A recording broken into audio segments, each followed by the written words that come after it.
ब्रह्मा आदि देवता चिंता कर रहे हैं कि नाथ का क्रोध यदि शांत नहीं हुआ तो नूतन प्रलय हो जाएगा। तभी ब्रह्मा जी ने कहा कि जिसके लिए आए हैं उसकी स्तुति से ही शांत होंगे। तब प्रहलाद जी ने जाकर के भगवान के सामने स्तुति गाई, छोटे से प्रहलाद जी, और भगवान से कह रहे हैं नाथ ब्रह्मादि देवताओं की जैसी लच्छेदार वाणी नहीं है मेरे पास, इतना सुंदर शब्दकोश नहीं है मेरे पास कि मैं कुछ कह करके आपको रिझा सकूं। अरे छोटा सा बालक हूं, मेरे तो विचार भी इतने शुद्ध नहीं है, मैं तो अभी केवल खेल खेलना जानता हूं। लेकिन फिर भी नाथ मैं आपके श्री चरणों में प्रणाम करता हूं कि आप कृपा करने के लिए मेरे यहां आए, ऐसे बालक के यहां आए जिसका कुल खानदान परिवार और यह बालक भी आपके स्पर्श के योग्य नहीं है, ये अपवित्र कुल आपके योग्य नहीं है नाथ, फिर भी आप कृपा करने के लिए आए, उसके लिए धन्यवाद। प्रहलाद जी के एक वचन सुनते ही ठाकुर जी ने प्रहलाद जी को गोद में उठा लिया, अंक में भर लिया, जीभ निकाल करके चाटने लगे और प्रहलाद जी से कहने लगे, प्रहलाद मैंने आने में यदि विलंब किया हो तो मुझे क्षमा कर देना। प्रहलाद जी महाराज गोद में बैठे हैं ठाकुर जी के। भगवान नृसिंह कहते हैं, प्रहलाद पूरा ब्रह्मांड देवी देवता सब मेरे रूप को देख करके डर के भागते हैं, तुझे डर नहीं लगता मेरे रूप से? प्रहलाद जी बहुत अच्छी बात कहते हैं, बोले नाथ सत्य पूछें तो मुझे भय नहीं लगता, और मुझे भय इसलिए नहीं लगता क्योंकि जब से आप आए हैं मेरी दृष्टि केवल आपके कोमल चरणार बिंदों को देख रही है, मैंने आपका मुख देखा ही नहीं है। मैं केवल आपके चरणार बिंदों का दर्शन कर रहा हूं, इसलिए मुझे भय नहीं लगता नाथ। मानो प्रहलाद जी इस बात को अंकित कर देते हैं कि जिसकी दृष्टि सदा श्री ठाकुर जी के श्री चरणों में रहती है उसको संसार की कोई भी भयभीत वस्तु भयभीत नहीं कर सकती, वो सदा प्रसन्न रहेगा।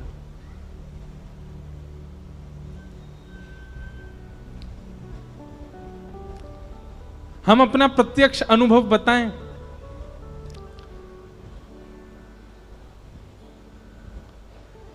प्रहलाद जी को, नृसिंह भगवान को तो हमने नहीं देखा,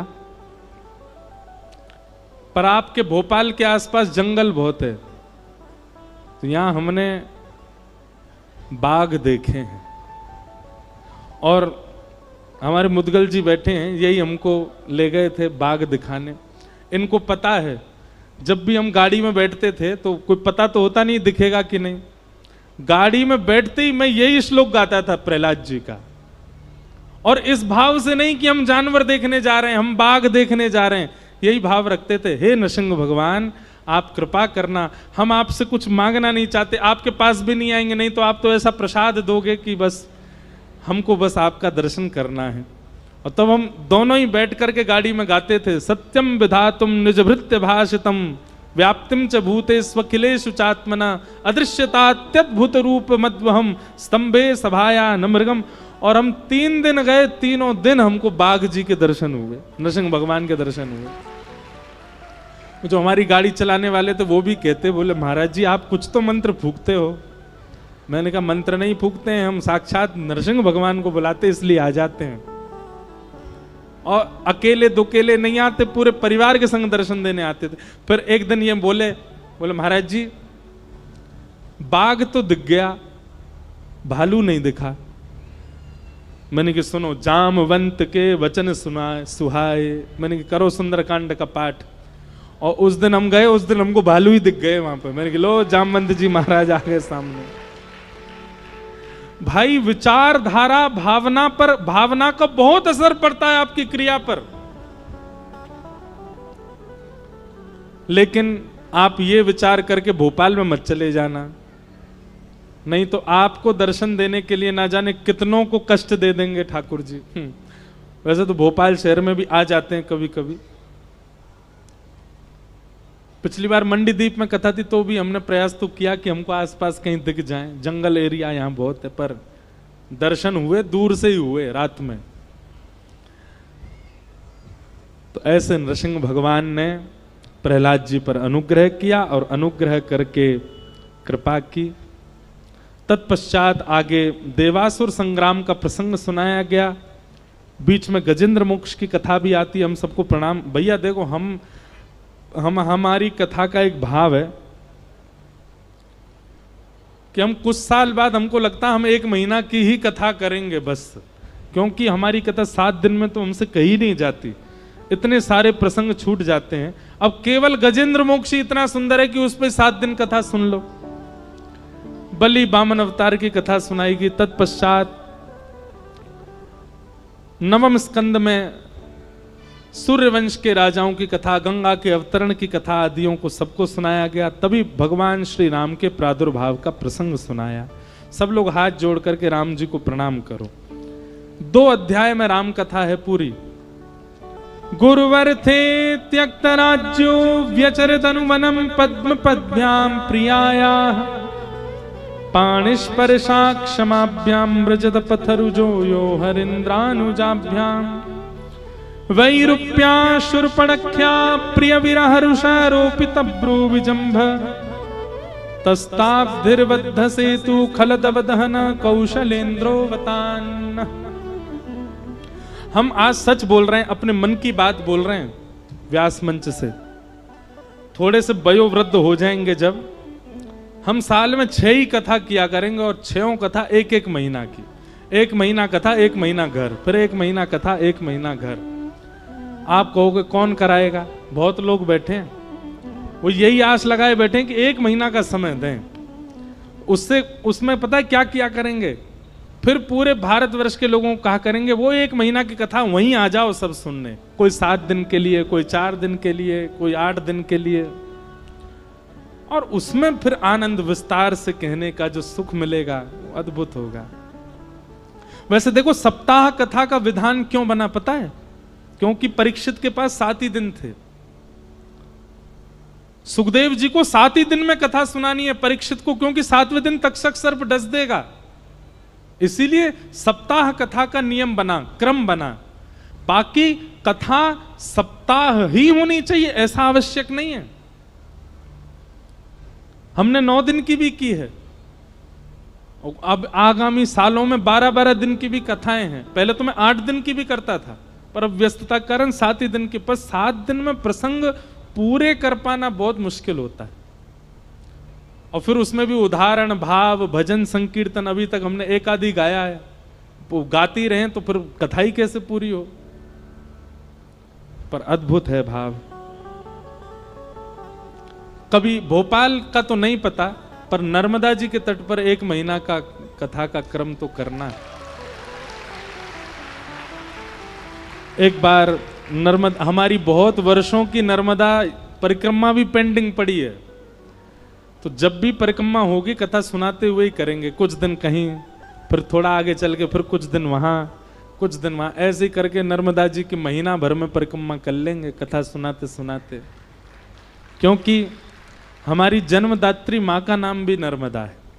और हमको जब प्रथम बार व्यास मंच पर बैठे थे तो वहाँ अनेक संत आए थे आशीर्वाद देने। तब एक नर्मदा तट के संत पहुंचे थे द्वारिका।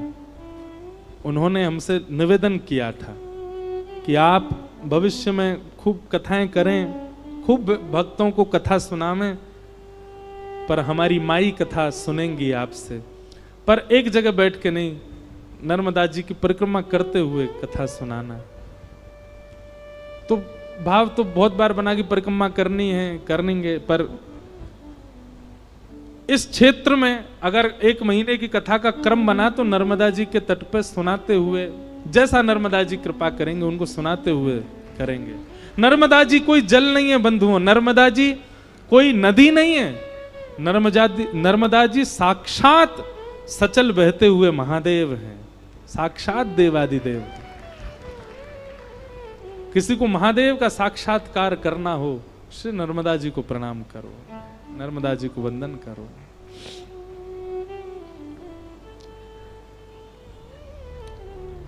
प्रभु श्री राम को हम प्रणाम करते हुए आइए अब कृष्ण जन्मोत्सव के प्रसंग में प्रवेश करते हैं। भैया बैठ जाओ, बीच में जितने लोग खड़े हो गए हैं सब बैठ जाओ। हाँ, वो अभी से ठाकुर जी को मतलाओ, आपसे ज्यादा जल्दी तो हम कर रहे हैं, पर हमसे ज्यादा जल्दी आप कर रहे हो, बैठाओ। अरे सब लोग इधर देखो, हमारी इच्छा नहीं हो तो ठाकुर जी नहीं आएंगे मंच पर। इसलिए सुनो, संपूर्ण चंद्रवंश का प्रसंग सुनाते हुए श्री परीक्षित जी महाराज, शुकाचार्य जी ने कृष्ण लीला 2 श्लोकों में सुना दी।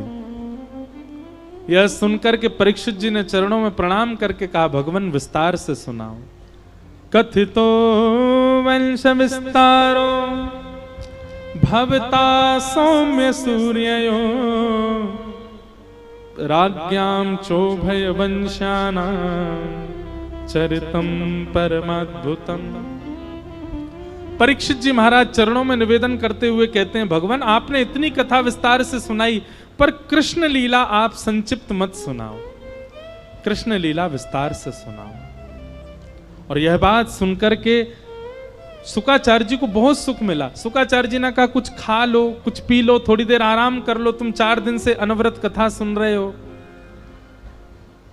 परीक्षित जी महाराज कहते हैं, अब निद्रा नहीं है, अब भूख नहीं है, अब कुछ पानी की इच्छा नहीं है, केवल कृष्ण कृष्ण मन में चल रहा है। और पिबंतम त्वन् मुखाम भोज च्युतम हरि कथामृतम, आप इतनी सुंदर हरि कथा सुना रहे हैं कि इसके बाद मुझे जल भूख प्यास कुछ नहीं लग रही है। नाथ कृपा करके मेरे जीवन के केवल 3 दिन और बचे हैं, आप विस्तार से कृष्ण चरित्र सुनाओ, कृष्ण लीला सुनाओ। जब यह बात सुनी तब शुकाचार्य जी कहते हैं, राजन जब ऐसी स्थिति कृष्ण प्रेम की होती है तभी ब्रज में प्रवेश होता है। कृष्ण मन कृष्ण धन कृष्ण ही हमारो मन, 8 याम ऊधो हमें कृष्ण ही सो काम है।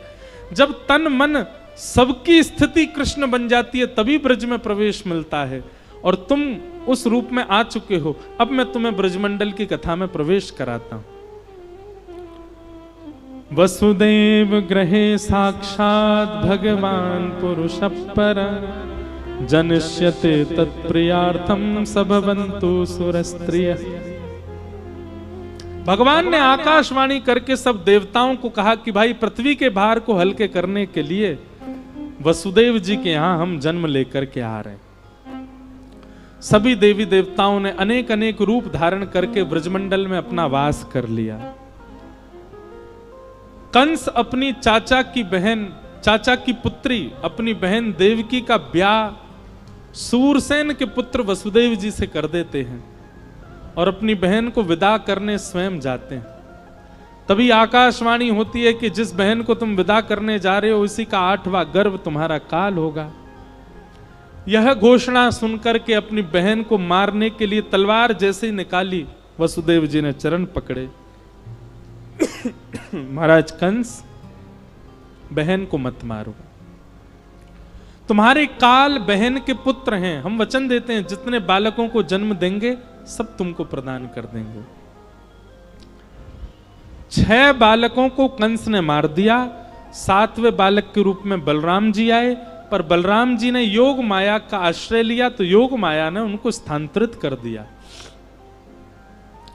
8वें बालक के रूप में भगवान श्री कृष्ण पधार रहे हैं। कंस ने सैनिक बढ़ा दिए, सुरक्षा बढ़ा दी, 8वां बालक जन्म लेने वाला है। लेकिन कंस की खुद की स्थिति कैसी है? कंस रोज कारागृह में अपनी बहन को देखने जाता है, पर बहन को देख करके उसके चित्त में दया उत्पन्न हो जाती है, उसके चित्त में प्रेम उत्पन्न हो जाता है। क्यों? जिसके चित्त में ठाकुर जी हैं उसका दर्शन ही कई संशयों का समाधान है। बंधुओं, कई संत ऐसे हैं, कई रसिकजन ऐसे हैं, कई नाम जापक ऐसे हैं कि उनकी उपस्थिति मात्र से आपकी नकारात्मकताएं दूर हो जाती हैं। इसका मतलब क्या है? उनके चित्त में ठाकुर जी विराज रहे हैं, तभी उनकी उपस्थिति, उनकी वाणी, उनका प्रभाव आपको वृंदावन की ओर खींचता है। कंस अपने सैनिकों से कहता है, सुनो मैं नीचे जाता हूं बहन से मिलने, तो मुझ में बहुत दया आ जाती है, बहुत करुणा आ जाती है, मेरा मन होता है कि मैं इसको मुक्त कर दूं, पर मुझे लगता है ये मायावी उस बालक का ही प्रभाव है, वही मेरे ऊपर ऐसा भाव कर देता है कि मुझे दया आ जाए। मेरे अंदर ज्यादा दया आती है, मुझे खींच करके ऊपर ले आया करो, कहीं मैं अपनी बहन को मुक्त ना कर दूं।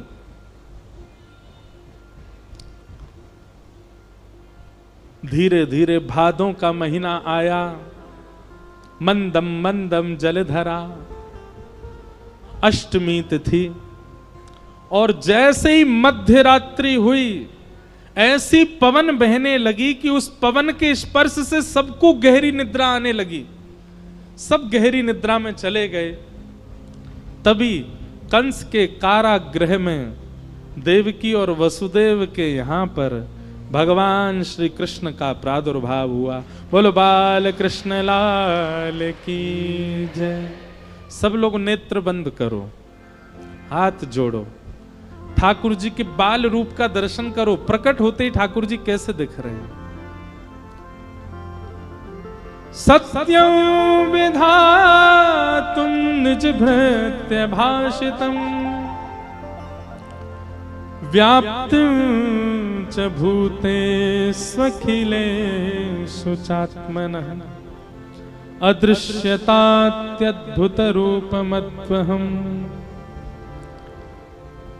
देवकी और वसुदेव प्रणाम कर रहे हैं। कैसे लग रहे हैं ठाकुर जी? अद्भुत रूप है ठाकुर जी का। सत्यव्रतं सत्यपरं त्रिसत्यं सत्यश्च योनिं निहितं च सत्ये सत्यस्य सत्यमृत सत्यनेत्रं सत्यात्मकं त्वां शरणं प्रपन्नाः।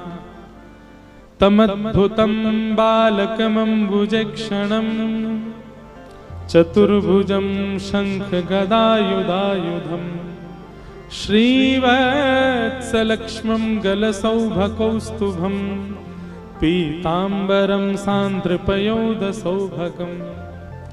अद्भुत हैं ठाकुर जी। जन्म लेते ही ठाकुर जी के 4 भुजाएं हैं और चारों भुजाओं में शंख चक्र गदा पद्म धारण किया है। पीतांबरी ठाकुर जी ने पहनी हुई है, गले में कौस्तुभ मणि धारण करके ठाकुर जी आए हैं। ऐसे अद्भुत रूप में ठाकुर जी का प्रादुर्भाव हुआ है। ऐसे बाल कृष्ण प्रभु के चतुर्भुज रूप को हम बारंबार प्रणाम करते हैं। देव की मैया ने प्रणाम करके कहा, बोले नाथ आप तो पूरे पोशाक आदि श्रृंगार करके आए हो, बालक कोई ऐसे जन्म लेता है? शंख चक्र गदा पद्म 4 भुजा धारण करके आए हो? ठाकुर जी बोले, मैया मामा कंस जन्म लेते ही मारने आ जाता है, इसलिए हम तो सारे आयुध संग लेके आए हैं। पर देव की मैया ने प्रार्थना की कि आप बालक बन जाओ। ठाकुर जी ने आज्ञा कर दी हम बालक बन जाएंगे, पर वसुदेव जी फिर आपको हमें लेकर के गोकुल जाना पड़ेगा। गोकुल में यशोदा मैया ने बालिका को जन्म दिया है, वहां हमें सुला देना और बालिका लाकर के कंस को दे देना। फिर 11 वर्ष बाद ब्रजवासियों से खूब प्रेम करके तब हम लौट के आएंगे। ऐसा ही हुआ। देव की मैया का दुग्ध पान करके वसुदेव जी ने जैसे ही ठाकुर जी को गोद में उठाया, हथकड़ियां खुल गईं, बेड़ियां खुल गईं और श्री वसुदेव जी महाराज ठाकुर जी को लेकर के गोकुल की ओर प्रस्थान कर रहे हैं। आहा, स्वागतम कृष्णा स्वागतम कृष्णा स्वागतम कृष्णा स्वागतम। कोई भी खड़े ना हो, सब बैठे रहो। स्वागतम सुस्वागतम शरणागतम कृष्णा स्वागतम सुस्वागतम शरणागतम कृष्णा स्वागतम सुस्वागतम शरणागतम कृष्णा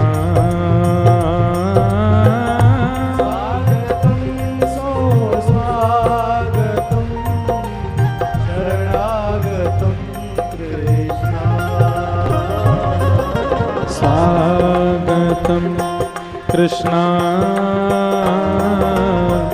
स्वागतम कृष्णा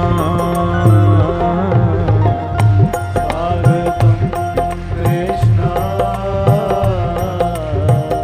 स्वागतम कृष्णा। भैया देखो, दो बातों का ध्यान रखो, कोई भी उठिए नहीं, सब लोग अपने स्थान पर बैठे रहिए।